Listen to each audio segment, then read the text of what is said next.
Ako po si Janine Baay as of September 26, 2025. Isang taon na po ako dito. Ang pinakamataas ko pong late ay noong July. Under time po ay noong August. At wala po akong unauthorized absent.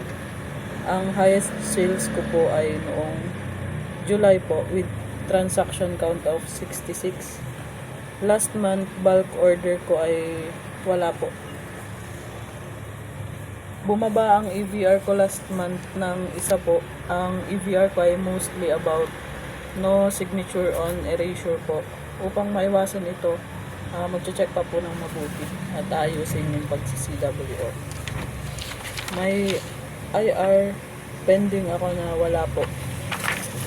Sales demo ko ay may 3 good po. Sa workshop ko ay may excellent na wala pong excellent, good po 2, satisfactory 2, needs improvement 2, wala pong poor. May improve ko to sa pamamagitan ng pag-familiar pa po sa mga products, designs, at pag-improve ng way sa pagsasales.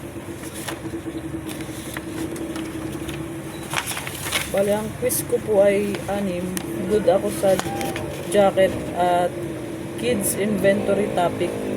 Passable ako sa wala po. Poor sa wala. Sa coworker review ko ay may average po ako na 3.2.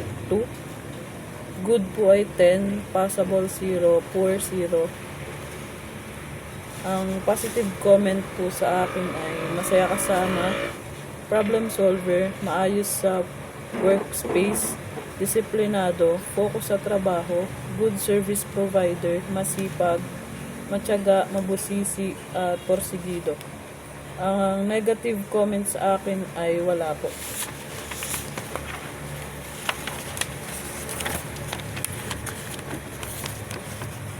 Ang general comment po ay maaasahan sa trabaho. Ang dapat ko pa pong i-improve ay pagpasok po ng maaga, iwasan ang late, pag-improve po ng sales. So, happy naman po ako sa mga nabanggit tungkol sa akin. Thank you po.